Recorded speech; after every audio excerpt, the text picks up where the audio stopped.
नमस्कार साथीहरु।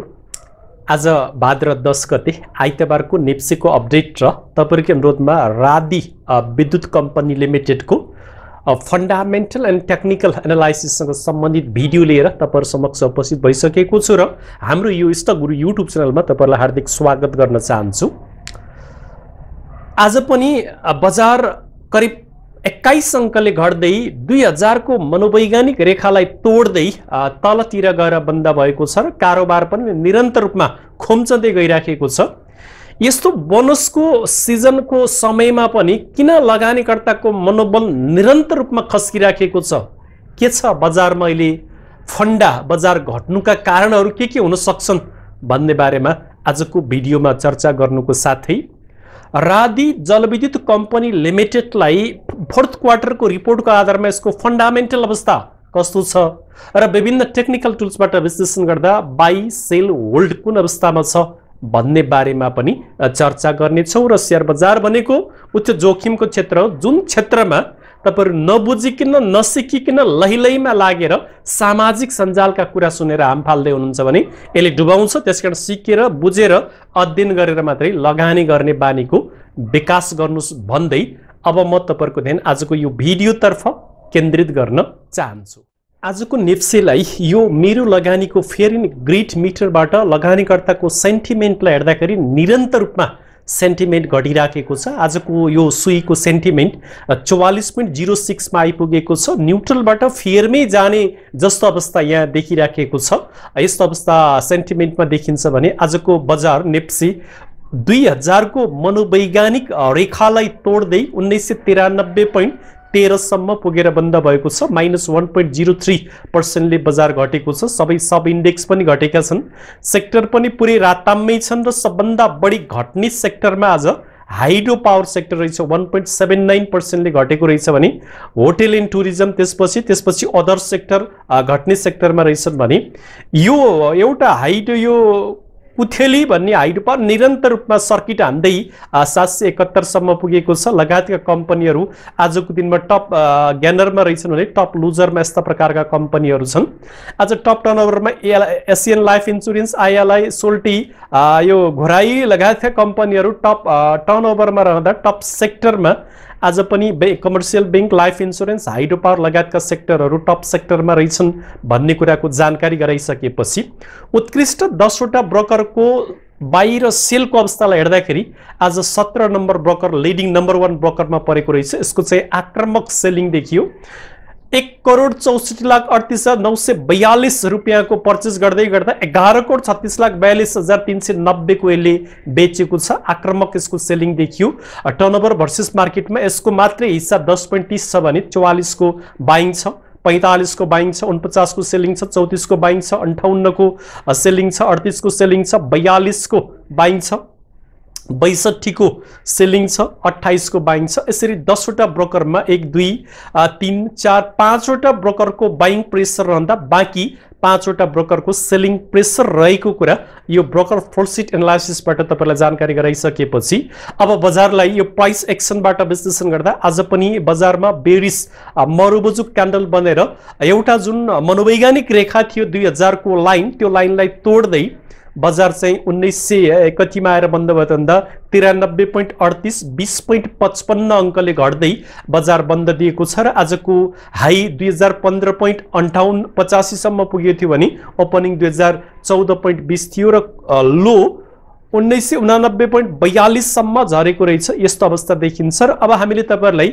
स्ट्रङ एउटा सपोर्ट एरिया जो निरन्तर रूपमा पहिलेदेखि भन्दै आएका छौं, यही सपोर्ट एरियातिर बजार आएको छ। 1960 देखि 1990 सम्मको एउटा सपोर्ट जोन छ र यताबाट आएको एउटा ट्रेन लाइन पनि छ। यो लो, यो लो, यो लो र यो लोला आधार मानेर, चारवटा लोला आधार मानेर खिचेको यो ट्रेन लाइनमा बजारले आज सपोर्ट लिएको छ। 1990 तिरै सपोर्ट लिएर हल्का फर्केर 93 मा गएर बन्द भएको छ। अब 1960 देखि 90 को यो स्ट्रङ सपोर्ट एरियाबाट बजार फर्किन भने बजार एकदमै पीडादायक अवस्थामा प्रवेश गर्न सक्ने अवस्था रहन्छ। त्यसकारण यो लेभलबाट बजार फर्काउनको लागि लगानीकर्ताको सेन्टिमेन्ट बढ्नुपर्ने हुन्छ। लगानीकर्ताको सेन्टिमेन्ट निरन्तर रूपमा किन घट्दैछ भने प्रमुख दुईटा कारणले लगानीकर्ताको सेन्टिमेन्ट अहिले घटिराखेको छ। पहिलो कारण भनेको मौद्रिक नीतिमा जुन अपेक्षा लगानीकर्ताले गरेका थिए त्यो अपेक्षा अनुसार मौद्रिक नीति नआउँदा पहिलाको भन्दा त केही न केही पोजिटिभ आएको, जस्तै 25 लाखबाट रिस्क वेटेजलाई 50 लाख पुर्याउनु पोजिटिभै थियो, तर ठुला लगानीकर्ताले त्यो रिस्क वेटेजलाई 100 मा झार्ने भन्ने आशामा थिए। त्यस्तै गरी 12 करोडको सीमालाई केही न केही सम्बोधन गर्ला भन्ने आशा थिए। त्यो मौद्रिक नीतिपछि लगातार बजार घटेर यहाँसम्म आइपुगेको थियो। 8 अगस्तसम्म बजार लगातार घट्दै 2243 बाट बजार कतिसम्म आयो भन्दा 2013.75 सम्म आइपुगेको थियो। त्यसपछि भदौमा बैंकहरूले ब्याज दर घटाउँछन् भन्ने अपेक्षा लिँदै यहाँबाट 3 दिन मजाले फेरि बाउन्स ब्याक दिँदै थियो बजारले। फेरि बैंकहरूले अस्वस्थ प्रतिस्पर्धा गर्दै बैंकमा प्रशस्त तरलता हुँदा हुँदै पनि केही ठुला बैंकहरू खास गरी सरकारी बैंकहरूले ब्याज दर बढाइदिँदाखेरि त्यसको नकारात्मक असर लगानीकर्ताको मनोविज्ञानमा परेको हुनाले लगातार बजार घटेर अहिले यो लेभलमा 1990 को लेभलमा आएर आज फर्केको छ। अस्ति पनि 1990 बाट फर्केको थियो। ल यहीँबाट बजार फर्क्यो भने एकदमै राम्रो हो। त्यसको लागि फेरि बजारले 2050 लाई ब्रेकआउट गर्नुपर्ने हुन्छ बाई गर्नको लागि, कि त यता किनेर यतातिर सेल गर्नु पर्यो, यता जस्तै 2 दिन बढेको थियो। अब यस्तो अवस्थामा यो 1960 देखि 1990 को जुन स्ट्रङ सपोर्ट छ त्यो सपोर्ट भत्कायो भने सरकारले कसरी राजस्व उठाउँछ? राजस्व उठाउनको लागि कारोबार पर्नुपर्छ। कारोबार निरन्तर रूपमा खुम्चँदै गएर आज 1.26 को मात्रै कारोबार परेको छ। अब यस्तै हो भने 1 को पनि कारोबार गर्दैन। जुन सेक्टरबाट धेरै ठुलो परिमाणमा राजस्व सङ्कलन गर्थ्यो सरकारले, खोइ बोलेको सरकार, खोइ अर्थमन्त्रीले के एक्सन लिएको, यो बजारको घटाइप्रति हजारौं लाखौं लगानीकर्ताहरू जुन फसिराखेका छन्, अब विशेष गरी हाई टु पावर सेक्टरमा फसिराखेका छन्, तिनको सुरक्षा कसले गर्ने? सरकार पनि मौन छ, नियामक निकायले हानेको हानै छ, सप्लाई दिएको दिएकै छ, धितोपत्र बोर्डले झन्डीमार कम्पनीलाई प्रिमियममा आइपिओ जारी गर्न दिएको छ। यस्तो अवस्थामा सप्लाई खपत गर्ने खोइ मार्केट निर्माण गरेको, खोइ 12 करोडको सीमा हटाएको, खोइ रिस्क वेटेज एसेटलाई 100 मा झारेको, खोइ बैंक तथा वित्तीय संस्थालाई शेयर खरिद गर्नको लागि खुल्ला गरिदिएको, खोइ एनआरएन भित्राएको, यी कुरा नभएसम्म अब बजार बुल आउला भनेर आशै नगरे हुन्छ। किनभने सप्लाई अत्याधिक भयो, बजारमा सप्लाईको ओइरो लागिराखेको छ, तर सप्लाईलाई खपत गराउने कुनै पनि गतिविधिहरू बजारमा अहिले नियामक निकायले चाल्न नसक्दा लगानीकर्ताको सेन्टिमेन्ट निरन्तर रूपमा घटिराखेको छ। अब भोलिका दिनहरूमा 1960 देखि 1990 को यो स्ट्रङ सपोर्टबाट फर्क्यो। अब अर्थमन्त्रीले केही सम्बोधन गरे बजारप्रति भने फर्केला, नभए बजार अझै तल जान सक्ने सम्भावना हुन्छ भन्ने कुरा म यो विश्लेषणबाट तपाईलाई जानकारी गराउन चाहन्छु। अब भोलि फर्क्यो भने तपाईले यतातिर बाई गर्दै हुनुहुन्छ भने 2050 को टार्गेट राख्नु होला। होइन म एकदमै सुरक्षित बाई गर्छु भन्नुहुन्छ भने 2050 माथि गइसकेपछि बाई गर्दा उचित होला भन्ने मलाई लाग्दछ। कुराहरूका सुन्नु, निर्णय आफै गर्ने भन्ने कुरा जानकारी गराइसकेपछि यो लोबाट जुन यसभन्दा अघिल्लो लो थियो कति भन्दाखेरि 1837.43 को लोबाट 2243.78 को सम्म यो फिबोनाचीको सपोर्ट लाइन खिच्दाखेरि अहिले चाहिँ 0.618 एकदमै गोल्डन रेशियोको पोइन्टमा बजार आएर अड्केको छ। अस्ति पनि त्यही लेभलबाट 2 दिनसम्म त्यहीबाट बजार फर्केको थियो। अब भोलि पनि यस्तै प्रकारको क्यान्डल बनाएर आजको यो रातो क्यान्डललाई हरियो क्यान्डलले छोपेर बुलिश इन्गल्फिङ बनायो भने माथि जाला बजार, नभए यो 0.618 को एकदमै गोल्डन रेशियो पोइन्टलाई तोड्यो भने बजार नरामसँग तल जान सक्ने सम्भावना छ। यसबाट हेर्दाखेरि 0.786 भनेको 1924 तिर देखिराखेको छ। यस्तो अवस्था फिबोनाचीको सपोर्टबाट देखिन्छ। आशा गरौँ 0.618 भनेको एकदमै स्ट्रङ गोल्डन रेशियो पोइन्ट भएको हुनाले यसभन्दा अगाडि पनि यहीँबाट फर्केको हुनाले यसपालि पनि यहीँबाट फर्केला भन्ने आशा हामीले गर्नुपर्ने हुन्छ। यस्तो अवस्था यहाँ देखिराखेको छ भने अर्कोतिर यो पिभोटको बेसलाइनमा अहिले पनि पिभोटको बेसलाइन भन्दा अलि तलै गएर बन्द दिएको छ। 1997.95 मा छ। पहिला पनि लगभग यही एरियाबाट सपोर्ट 2 बाट फर्केको थियो। अब सपोर्ट 3 मै गयो भने त फेरि तलै जान सक्ने 1917 तिर देखाइराखेको छ। यो पिभोटबाट हेर्दाखेरि एकदमै यस्तो अवस्था देखिन्छ भने इचिमो क्लाउडबाट आज के देखियो त भन्दा क्लाउड भन्दा बाहिर क्यान्डल तल निक्लन सुरु गर्यो। अस्ति पनि निक्लेर फेरि भित्र छिरिएको थियो, अब भोलि पनि योभन्दा तली क्लोजिङ दियो भने यसबाट पनि डेन्जर जोनमा प्रवेश गरेको अवस्था देखिन्छ। बजारमा यो इचिमो क्लाउडबाट हेर्दाखेरि सुपर ट्रेन्डबाट त बाइ सिग्नल सधैँ छैन भन्ने कुरा यहाँबाट जानकारी गराइसकेपछि बलिन्जर बेन्डबाट आजको बजारलाई विश्लेषण गर्दा अब लोअर बेन्डतिरै क्यान्डल फेरि आउन सुरु गरेको छ। लोअर बेन्ड 1983.33 मा छ, आज क्लोजिङ 1993 दिएको छ। अब भोलि स्वर घटाएर यो यस्तै प्रकारको क्यान्डल फर्मेसन गरेर यो लोअर बेन्ड भन्दा तल लगेर अनि क्लोजिङ दिने बेला यस्तै ग्रीन क्यान्डल ह्याम्बर अथवा बुलिश क्यान्डल फर्मेसन गर्यो भने बजार माथि जाला। फेरि अप्पर बेन्ड पनि निरन्तर रूपमा डाउनमै छ, बेन्ड चाहिँ खुम्चिन सुरु गरेको अवस्था देखिन्छ। बलिन्जर बेन्डबाट हेर्दाखेरि बजारको अवस्था यस्तो छ भने यता भोल्युमबाट निरन्तर रूपमा भोल्युम घटिराखेको छ। लगानीकर्ताहरू निराश छन्, बाई पनि गरिराखेका छैनन्। अब बोनसको बेला छ, के बेच्ने भनेर आक्रामक रूपमा सेलिङ पनि आइराखेको छैन। अब हामी लगानीकर्ताले यस्तो अवस्थामा के गर्ने भन्दाखेरि राम्रा फन्डामेन्टलिस्ट स्ट्रङ कम्पनी, बोनस इतिहास राम्रा भएका कम्पनीहरूमा नराम्रा कम्पनीबाट थारा गाईबाट दुधालु गाईतिर सिफ्ट हुनुपर्ने अवस्था देखिन्छ। नभए तपाईँहरूले यो अवस्थामा पनि झन्डीमार कम्पनीमै अझै पनि ट्रेडिङ गर्छु भने यो ट्रेडिङ गर्ने बेला होइन, यो बेला भनेको राम्रा कम्पनी किन्ने र होल्ड गरेर बस्ने बेला हो। त्यो कुरालाई मनन गर्नु होला। भोल्युम निरन्तर रूपमा घटिराखेको छ, जम्मा 1.26 को मात्र आज भोल्युम परेको छ। आरएसआई फेरि 40 भन्दा तल पुगेको छ। यसभन्दा अगाडि 36 सम्म आएको थियो, अब भोलि यहीँसम्म आएर यहाँबाट फर्कन यो 35-36 को लेभलबाट फर्किन्छ कि भनेर आशा गरौँ। नभए ओभरसोल्डमै आरएसआई पुग्न सक्ने सम्भावना देखिराखेको छ।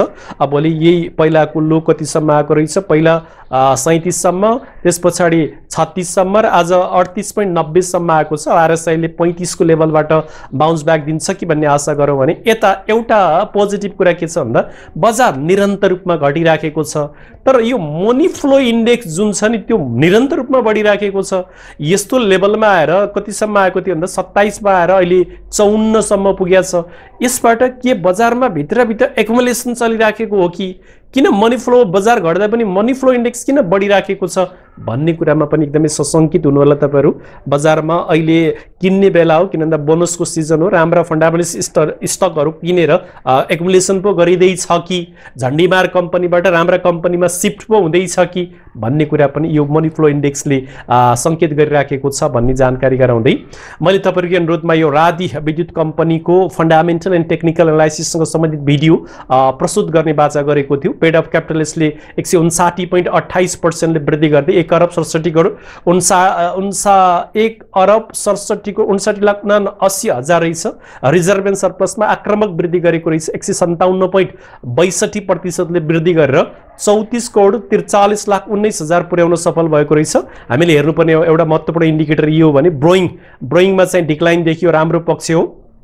त्यसैगरी बिजुली बेचेर गरेको आम्दानीमा डिक्लाइन देखियो, 4.82% ले डिक्लाइन देखियो। 12 करोड 84,64,000 को मात्र बिजुली बेचेछ। ग्रोस प्रॉफिटमा पनि डिक्लाइन देखियो, अपरेटिङ प्रॉफिटमा पनि डिक्लाइन देखियो, नेट प्रॉफिटमा भने फेरि आक्रामक वृद्धि गरेको देखियो, 121.33% ले वृद्धि गरेर नम्बर अफ शेयरमा पनि वृद्धि भयो। ईपीएस मा एकदमै नराम्रोसँगले घटेछ, 7.88 बाट 6.73 मा ईपीएस आएको छ भने यही ईपीएस को आधारमा यो कम्पनीले आगामी दिनमा कति डिभिडेन्ड दिन सक्छ भनेर आकलन गर्न सकिन्छ।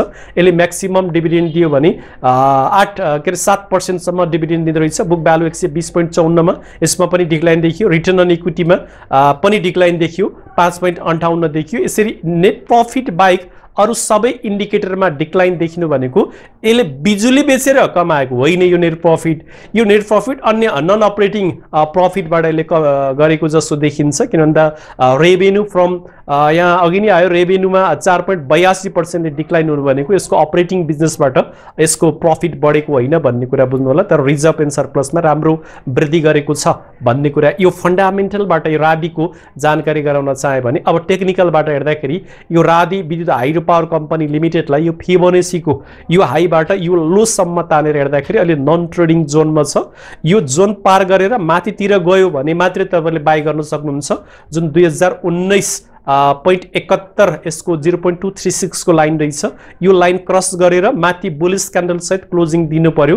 यता ह्याम्बर क्यान्डल बनाएर एक दिन मजाले बढेको रहेछ, फेरि 2 दिन लगातार घटेको अवस्था यहाँबाट देखिन्छ। फिबोनाचीबाट यस्तो अवस्था देखिन्छ भने ट्रेन्ड लाइनबाट हेर्दाखेरि यो हाईलाई आधार मानेर हेर्दाखेरि ट्रेन्ड लाइनलाई ब्रेकआउट गर्न सकेको छैन।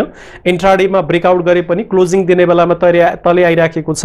अब यसको सपोर्ट भनेको यो एरिया हो। यो एरिया भनेको कति त भन्दाखेरि 190 देखि 200 को एरिया एकदमै स्ट्रङ यसको के छ त भन्दा सपोर्ट छ, किनभने अहिले यो भन्दा अघिल्लो पनि यही लेभलबाट फर्केको रहेछ, यतातिर पनि यही लेभलबाट फर्केको छ। यहाँ भन्दा यसको अहिलेसम्मको यो बेरिसको लोएस्ट पोइन्ट भनेकै कति रहेछ त भन्दाखेरि 186.44 रहेछ। त्यही 190 देखि 200 को लेभल अहिलेको लागि यसको स्ट्रङ सपोर्ट हुन्छ भने रेसिस्टेन्स 225 देखि 230 हुन्छ र यो ट्रेन्ड लाइनलाई पनि ब्रेकआउट गर्नु पर्यो। यो रेसिस्टेन्सलाई पनि ब्रेकआउट गर्यो भने बल्ल यसको ट्रेन्ड अप ट्रेन्ड हुन्छ र यतातिरको सपोर्ट छ, यतातिर रेसिस्टेन्स छ, यतातिर रेसिस्टेन्स छ। त्यही भएर 225 देखि 230 मा एकदम स्ट्रङ रेसिस्टेन्स छ। त्यहाँ भन्दा माथि गयो भने फेरि यसको यात्रा 273 सम्मको हुन सक्छ। यसभन्दा अगाडिको हाई पनि त्यो छ, यतातिर पनि त्यहाँबाट धेरैचोटि खसेको रहेछ बजार। यस्तो अवस्था यो सपोर्ट रेसिस्टेन्ट ट्रेन्ड लाइनबाट फिबोनाचीबाट यो कम्पनीको देखिन्छ भन्ने कुरा जानकारी गराइसकेपछि यो मेरो लगानीको एडभान्स एआई चार्टबाट हेर्दाखेरि यसको चाहिँ 225 देखि 230 अघि नै हामीले भन्यो त्यही यसको रेसिस्टेन्स रहेछ पहिला भने। अब सपोर्टमा चाहिँ 190 देखि 200, त्यसपछि 245 देखि 250 मा R2 रहेछ र 270 देखि 275 मा R3 भनेर भनेको छ र स्टप लस 190 भन्दा बिलो गयो भने स्टप लस गर भनेको छ। यसरी एआई चार्टबाट यो रादी विद्युत कम्पनीको अवस्था यस्तो देखिन्छ भने आजको दिनमा यो एआई चार्टमा जम्मा 4 वटा कम्पनी मात्रै बाई लिस्टमा रहेछन्। अदर लाइफ इन्स्योरेन्स यो कम्पनी र यो कम्पनी रहेछन् भने सेल लिस्टमा धेरै कम्पनी परेका होलान्। आज 27 वटा कम्पनी सेल लिस्टमा परेका रहेछन् भन्ने कुरा जानकारी गराउन चाहे। यदि तपाईहरुले यो एआई चार्ट सब्स्क्राइब गरेर टेक्निकल एनालाइसिसलाई सजिलो बनाउने उद्देश्य राख्दै हुनुहुन्छ, मेरो लगानीको डेटा एनालाइटिक्स लिएर फन्डामेन्टल र टेक्निकललाई सजिलो बनाउन खोज्दै हुनुहुन्छ भने यो तल उल्लेख गरिएको कुपन कोड प्रयोग गरेर जानुस्, 10% छुट पाउनुहुन्छ भन्ने सन्देश दिँदै अब म तपाईहरुलाई यो रादीको 1 महिनाको ब्रोकर होल्डिङबाट विश्लेषण गर्दा 51 नम्बर ब्रोकरले सबभन्दा बढी 25,871 किता होल्ड गरेको रहेछ। बाँकी यस्ता ब्रोकरको होल्डिङ त्यति धेरै छैन। यता सेलिङ गर्ने ब्रोकरमा यो 16, 34, 39 लगायत यसको 1 महिनाको दौरानमा बाइङ भन्दा पनि बढी सेलिङ रहेछ भन्ने कुरा यो ब्रोकर होल्डिङबाट देखिन्छ भन्ने बारेमा जानकारी गराउँदै यस्ता महत्त्वपूर्ण जानकारीमूलक भिडियोहरू हेरिसकेपछि धेरै भन्दा धेरै साथीहरूले लाइक गर्नुहोला, कमेन्ट गर्नुहोला, भिडियो सेयर गरेर अरू साथीहरूलाई पनि सिक्ने अवसर प्रदान गर्नुहोला र आगामी दिनमा कुन कम्पनीको विश्लेषण चाहनुहुन्छ कमेन्टमा उल्लेख गर्नुहोला। धेरै साथीको अनुरोध आएमा त्यही कम्पनीलाई हामीले प्राथमिकतामा राख्नेछौँ र हाम्रो च्यानलमा तपाईहरु पहिलोचोटि भिजिट गर्दै हुनुहुन्छ, भिजिट गरेर पनि अहिलेसम्म सब्स्क्राइब गर्न बेल बटनमा क्लिक गर्न भुलिराख्नु भएको छ भने तल लेखेको सब्स्क्राइब र बेल बटनमा क्लिक गरेर अगाडि बढ्नुहोला भन्दै आजलाई बिदा हुन्छु। हस्त नमस्कार।